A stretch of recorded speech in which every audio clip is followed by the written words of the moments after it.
Okay, well, here we are back again, episode 3 of the Why Not Us podcast. Let's go. I'm so All excited. I think right. about doing this all week long, so I'm thrilled that we're here to put out another episode. And obviously, everybody's riding a high right now.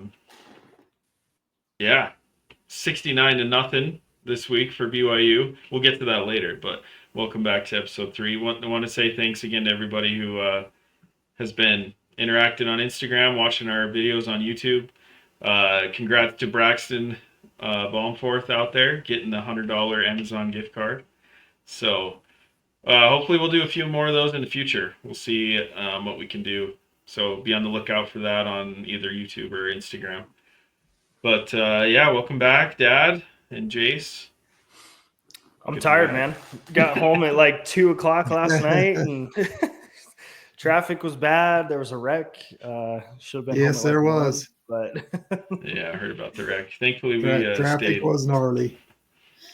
Yeah, we stayed just south of Lehigh, so we didn't run into it, thankfully. But Ghost Energy kept me away. That's not a sponsorship, by the way. Just shout out to Ghost Energy. That's awesome.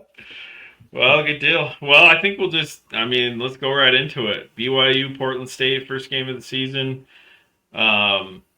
Sold out. Biggest crowd we've had since game day was there for the TCU game in 2009. So that's something to talk about. But yeah, let's just run it through. Overall thoughts and the atmosphere in the game and all of it. I got a hit on that sold out. Like, there's been some crazy games at LaVell Edwards Stadium since 2009.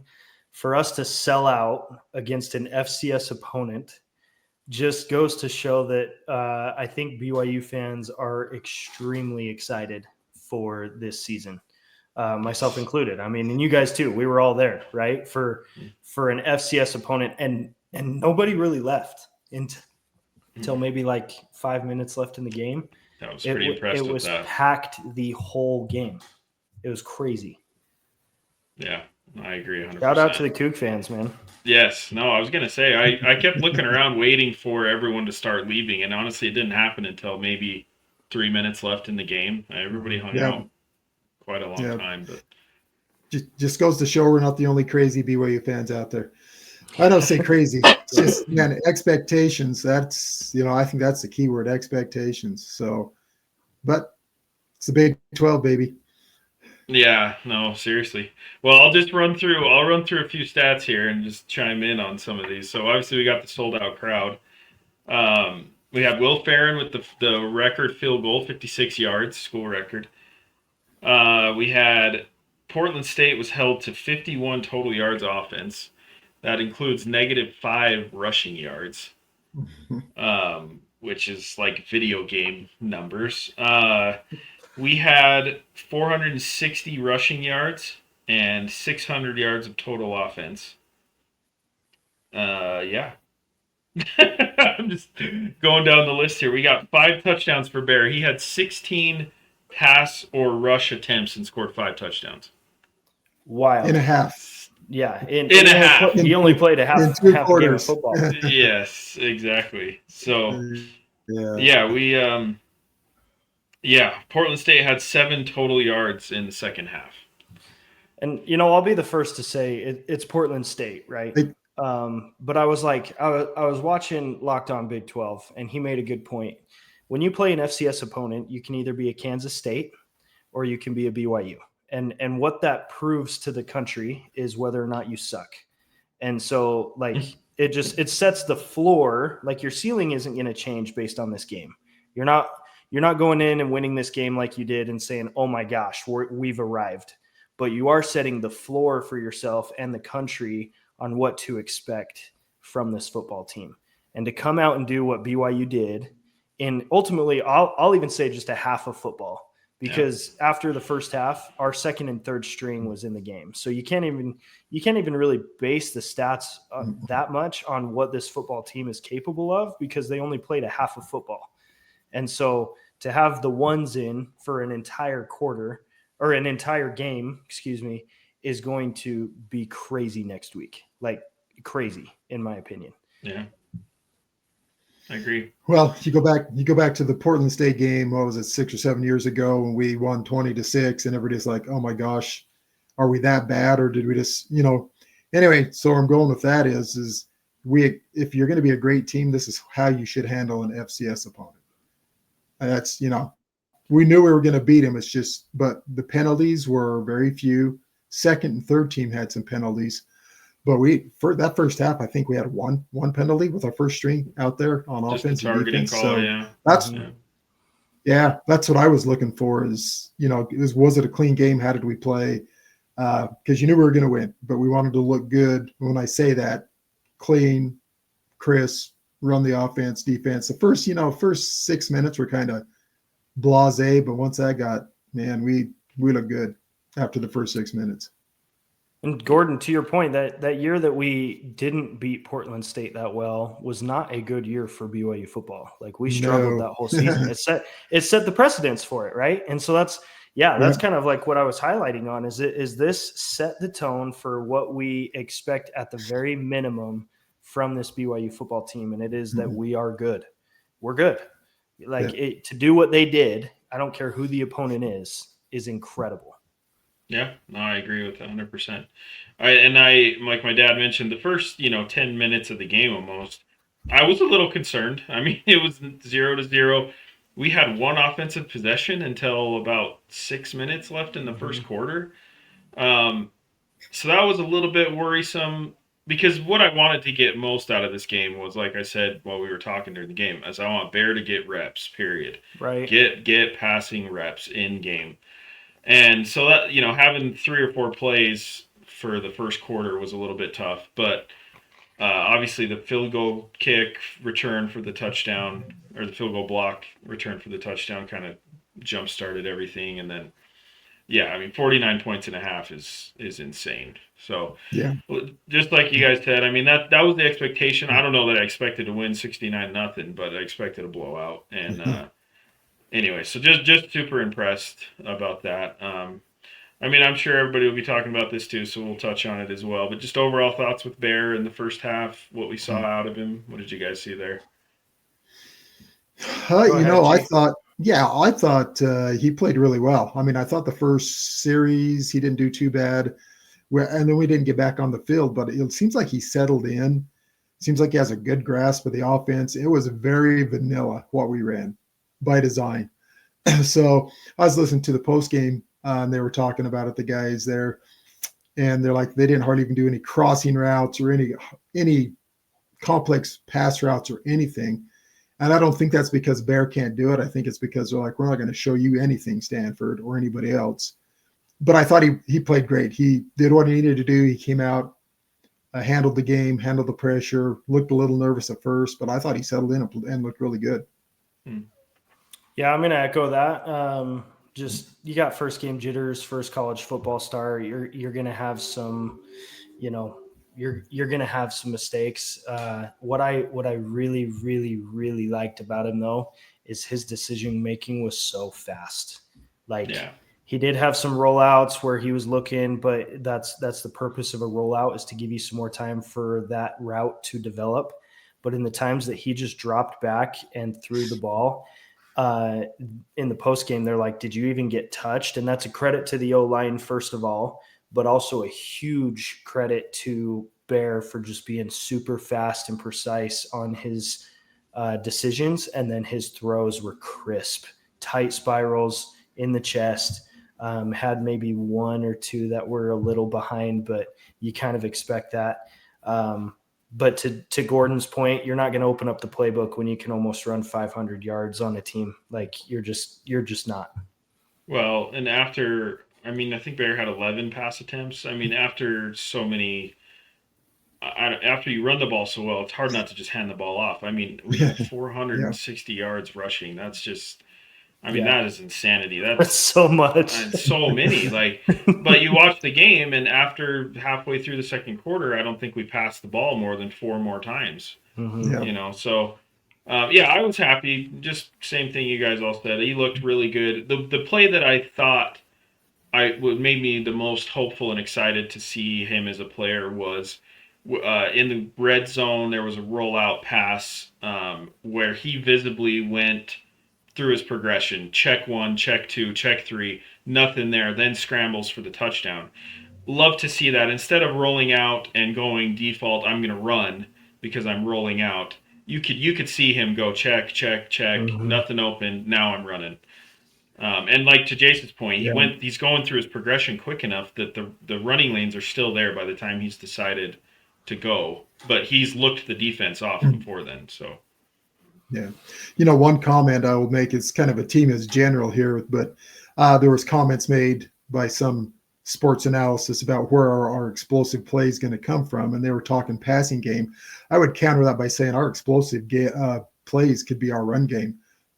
L.J. Martin, the Cody Hagan, Parker Kingston. I mean, we had some explosive run plays. Gosh dang, Cody's fast. Yes, yeah. Cody Hagan oh man, holy cow, he's fast. So yeah, those explosive plays don't have to be passed. I think by default everybody goes, "Oh, the explosive plays are a pass." Well, not necessarily. When you got guys like that, L.J. Martin was a beast. The dude, he broke so many tackles, just packing guys down the field. Yeah, he had a great game. Yes. Yeah. No, he was. I mean, he was 3-4 guys dragging him down the field and just played amazing. Yeah, I thought he played well. I thought Sione had some good reps in there.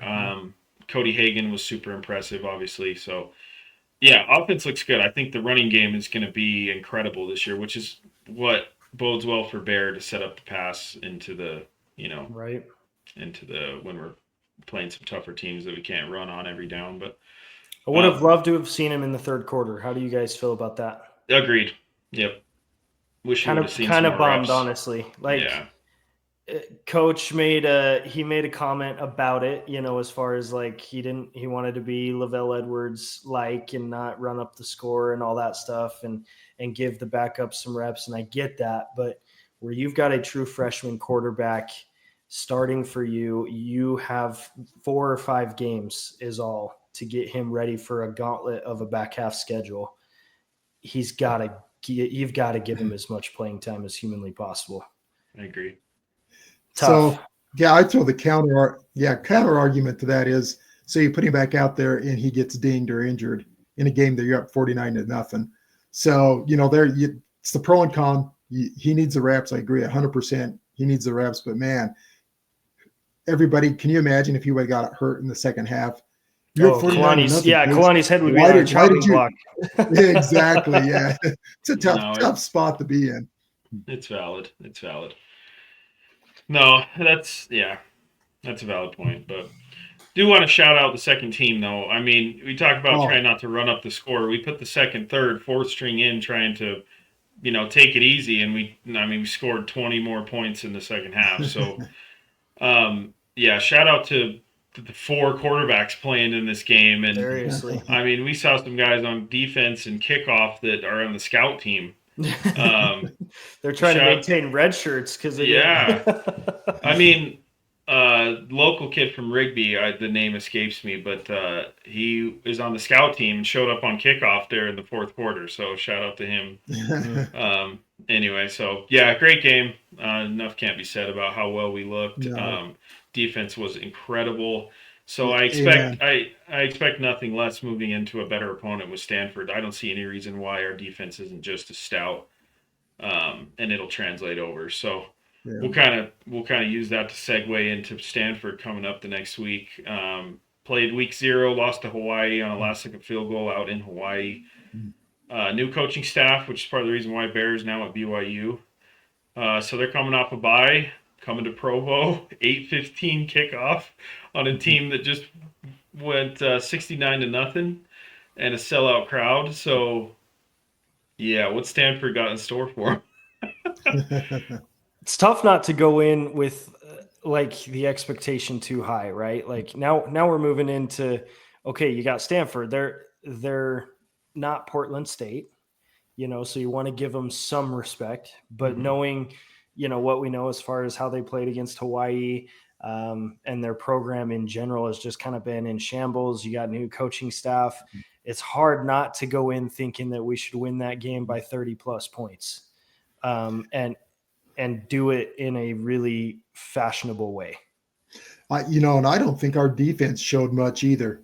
So to go back, we talked about the offense being pretty simple. I think our defense was. So going to the Stanford game, they got some basic tape to look at, but, listening to some of the talk again after the game about the Stanford team, the O-line struggled against Hawaii, and Hawaii got drilled by Arizona this last week, which doesn't surprise me. Hawaii traveled to Arizona. That's, the home field advantage when you're at Hawaii is huge when they're on the road. But yeah, I don't want to temper expectations because I'm thinking, man, we should drill Stanford, but it's a P4 program. You got to go in and play. Yep. Yeah, agreed. And they're definitely going to have some more athletes at different positions in Portland State just because of the nature of recruiting and the program and different things like that. So that'll be something to look out for. But it's tough. It's tough seeing a defensive line, especially on this schedule, on BYU schedule. Tough seeing a defensive line that will match up against that we can't just move out of the way and run. Mm-hmm. Or on the flip side, an offensive line that can keep our defensive line from not getting to the backfield. Correct. In large part, that -5 rushing yards is due to sacks and just being in the backfield immediately. Yeah. Just a quick note. I don't want to keep dwelling on this, but defense, just the angles for pursuit by the DBs, the tackling, everything just sharp. So I expect nothing less going into Stanford, and just where they're kind of on a downer, the place is going to be packed again. I mean, we want to see Bear for 4 quarters. The place is going to be going crazy. It's a night game. I mean, I'm not saying 69-0, but we are going to win heavily. I think like I would say 35 plus points. If it's anything less than that, I would think we're kind of at a disappointment. And I just think this team's underrated. I still think this team is underrated. BYU. I agree. Yeah. I just don't. I can't overstate enough how good this defense is, and how good Bear is going to be given some more reps in game, and how good our running backs are. I just don't understand the talk amongst BYU fans and others on why we should expect to win less than 10 games. Yeah, I sit in the same boat. We've kind of hashed this out back and forth, for the past week. Used to just kind of we are trying to balance the idea of, okay, are the blue goggles that we're wearing, are they really thick, or is this team like really legit? And I'm with you. I don't think it's blind blue goggle deep type stuff. It is this team is legit, and we got to give them credit. Yeah. What I'm looking forward to at the Stanford game is I thought our team speed was awesome on both sides of the ball. Now that was against Portland State. So what I want to see this week against Stanford is, do we see the same team speed? Does it look that obvious that our guys are that fast? I mean, both sides of the ball, our linebackers, our DBs on defense, even our linemen, chasing guys down. But then on the offense, holy cow, those guys, I mean, Cody Hagan, Parker Kingston, I mean, even LJ Martin, and then you get the backups in there. Forget his name now, that McKenzie. Mm-hmm. Ran for the touchdown. He's quick. I mean, wow. We had got some speed. Mm-hmm. I'll be curious to see if the national media gets just as excited as they did about that freaking Utah game yesterday, where Utah's playing against a podunk UCLA team with about 5 people in their stands, and all of a sudden Utah's going to win the Big 12. So if Stanford comes out with some more fans, I put Stanford and UCLA on the same playing field. We'll see if the hype is just as good for BYU, because I'm pretty sure Utah's playing a community college for the blind next week. So I fully expect to have some love from the national media, because that love for Utah was ridiculous. Yes. Yeah. And, don't want to dwell on those boys in red too much here, but they ran the ball well, but UCLA, I mean, like you said, UCLA and Stanford have been irrelevant for how many years now. And so it's tough. It's tough to say. So we'll see. Yeah. But I agree with you. We'll see what the media has to say after we play Stanford at home. And whatever. Utah sucks. So anyway, I'm excited. It'll be fun. So I think the think the plan is to all be down there again next weekend. So I was complaining about the 2:00 arrival at home. That 8:15 game, man, that's going to put me home at like 4 a.m. Yes, it will. But it'll be worth every second of it. So, no, I'm thrilled. That'll be fun. So we'll have some good stuff on Instagram throughout the week from the game, and we're excited to share all that. So, yeah, any final thoughts about Stanford or the team in general after week 1? Just excited. Yeah, same. All right, well, let's move over into it's fun to get the season going. Go ahead, so go ahead. Sorry, Dad. I think you were just. No, I was just saying it's fun to get the season going finally, and I am a little delayed today. It's just fun to get the season going, and I like to see all the other games happening, so we have a barometer or where we're at. Because right now, my take on the Big 12 is we're not as good as we thought we were going to be, but it's only week 1, really going into week 2. So hopefully things get better. Yeah, I agree. Yeah, there's definitely some eye-catching scores out there, but we'll move over to Pick Ems. So we'll have Jace review for us. We are recording Sunday, so we got a couple games outstanding, namely Miami, Notre Dame, TCU, North Carolina. So we will kind of catch those up next week. But yeah, Jace, take it away. Well, we'll start out by just giving a comforting message to Gordon that everything's going to be okay. You got absolutely wasted this week on your Yes, picks. I did. I was slaughtered. Took to the woodshed, baby. Yeah. Took me to the woodshed. Big 12 did not have a good week, man. And No. I mean, some good matchups, but honestly, there were some that I'm like, Big 12 needs to do a little bit better. But with that, there were a couple games that, were the majority of the people that voted were with Gordon. So we'll kind of give a rough synopsis there. So the Georgia Tech versus Colorado game, Georgia Tech ended up winning, but 53% voted for Colorado in that game, along with Gordon. And then me and you had Georgia Tech on that one, didn't we, Houston? Correct, yeah. I don't have who had who up with us. I did keep a rolling tally of the points, but I might need to have you correct me if I get those wrong. So Gotcha. Next was Auburn-Baylor. Definitely the majority of the voters chose Auburn on that one with 61% as opposed to 39%. And Auburn ended up winning that game. It was a close one, though, wasn't it? Or did it? No, Auburn was it pretty handily in the end. Yeah. Got it. So I watched about 3/4 of it is all. So they ended up pulling away. Yeah. So I think you had Auburn there, and my dad and I had Baylor, correct? Yes. Yep. Okay. Nebraska-Cincinnati, also a pretty close one. 81% of our voters chose Nebraska on that one. So good job to the voters on that one. I had Nebraska, Houston had Nebraska, and Gordon had Cincinnati. Well, since he doesn't throw a pick in the end zone, and true. Come on, baby. It was a close game. Games. Yeah. LSU, Clemson, another close one. Came down to the wire. Shout out to LSU's defense against Cade Klubnik. 56% of our voters had LSU. I had Clemson, and I believe Gordon had Clemson, and Houston had LSU. So good pick on that one, Houston. Yeah, good win for the Tigers. Yep.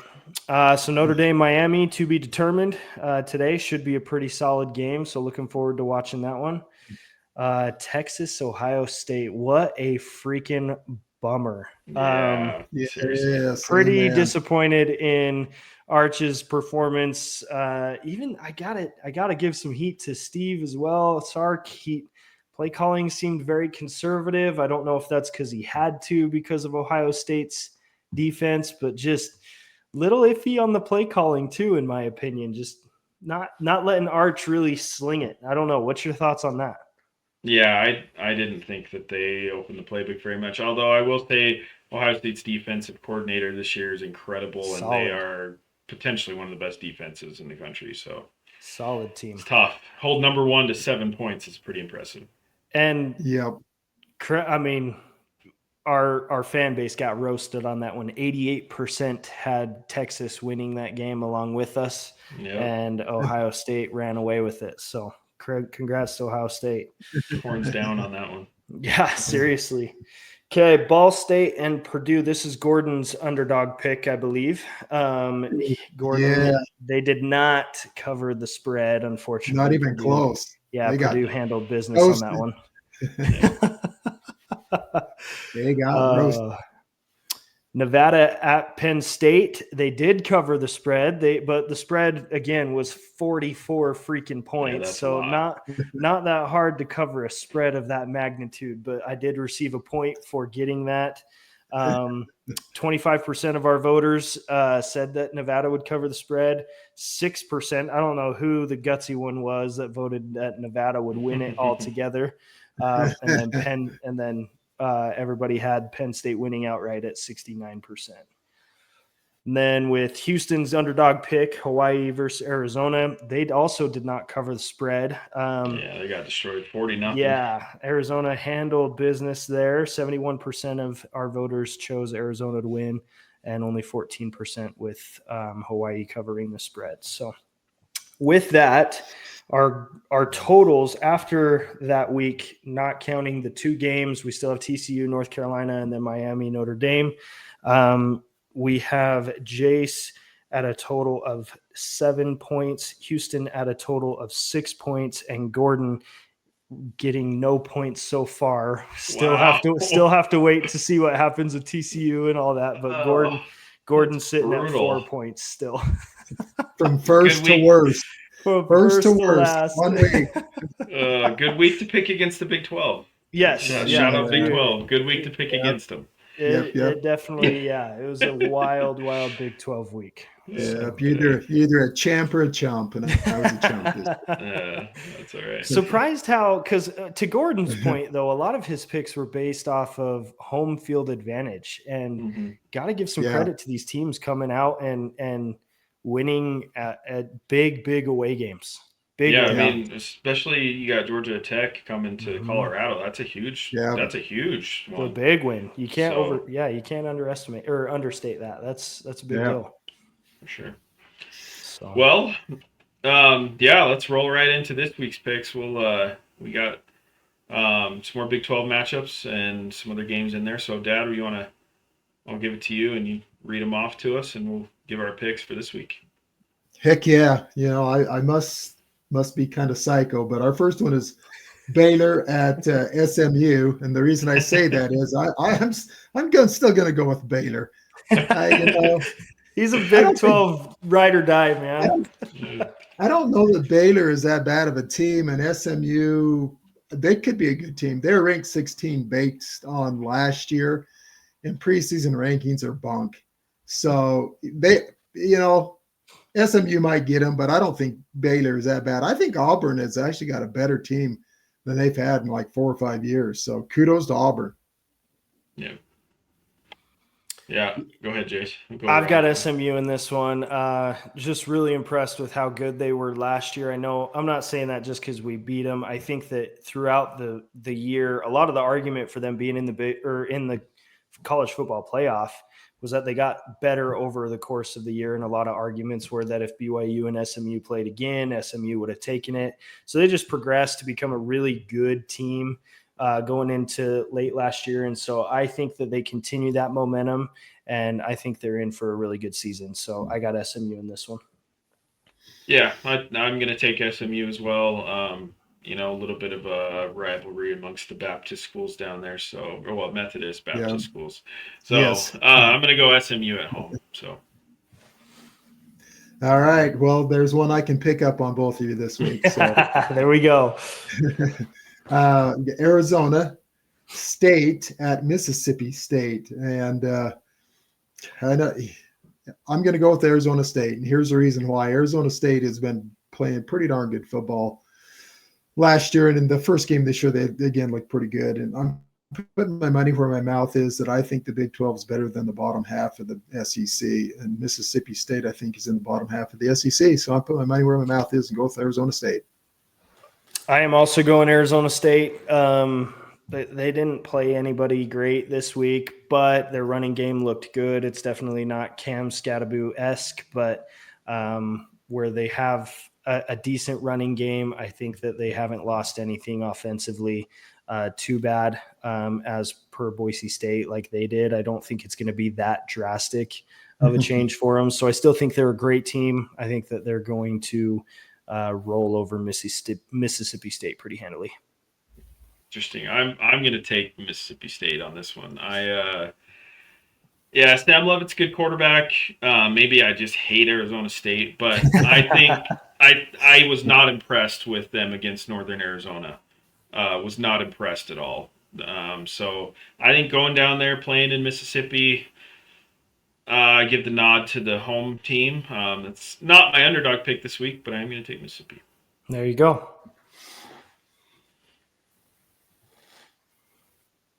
Wait for Dad to catch. That's not a bad pick either, though. All right, we got Oklahoma State. Yeah, am I back? You're back. You're back. You're back. All right, I'm back. Oklahoma State at number 7, Oregon. As much as I like the Big 12, there's no way Oklahoma State's beating Oregon at Oregon. I will be shocked if this game is within 17 points. I just think Oklahoma State struggled in the game they played, and I can't even remember who they played now, but it was not a quality opponent, and they struggled. So it's Oregon all the way on this one, baby. Yeah, I'm with Oregon as well. It's tough to go to Oregon and win if you're a good team. No disrespect to Oklahoma State, but they're going to struggle. Yeah, I'm going straight across the board. Oregon there. Oklahoma State just kind of in shambles, and I'm going to continue to pick against the Big 12 this week. Worked last week. Yeah. Yes. Well, I'm hoping the odds catch up this week. That's why I'm not going totally against them. All right, we got our last one here. 14 Michigan at Oklahoma, number 18. Mm-hmm. This one, Oklahoma, just because it's at Oklahoma. I don't know. This could go either way. That was my toss-up tiebreak there. It's at home for Oklahoma. I don't know. That's why I'm going with Oklahoma. It's at home. Yeah. I'm going Michigan. I think Oklahoma is a bit overrated. They're decent, but definitely on the bottom half, in my opinion, of the SEC. And so I think Michigan handles them pretty well. Yeah, just a point to the overrated here. While the team that goes 7-6 barely makes it to a bowl game is ranked in the top 25 the next season, and you have a BYU 11-2 coming off a huge bowl game win in the Alamo Bowl and is not in the top 25. So confused about that. Oklahoma's not good. Yeah. So yeah, Michigan all the way. Yeah.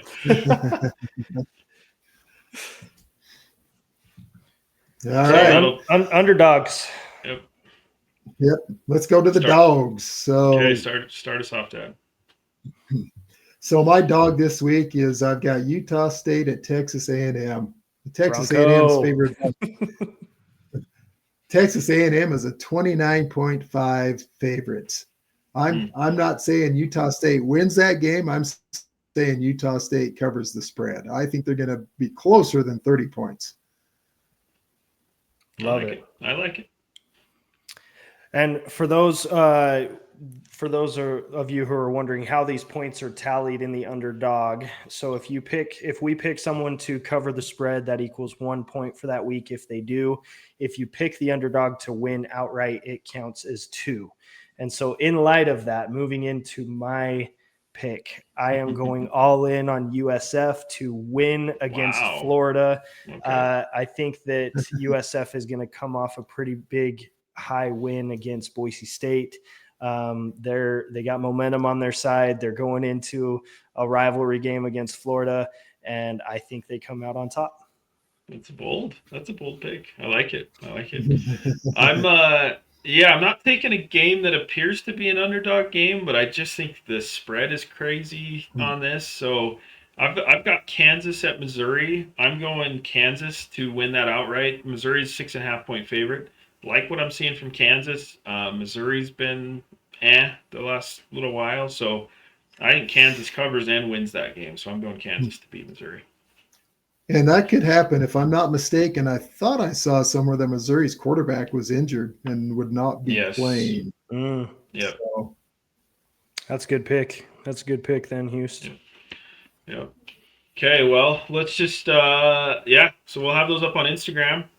Have everybody see who you're going to pick there along with us.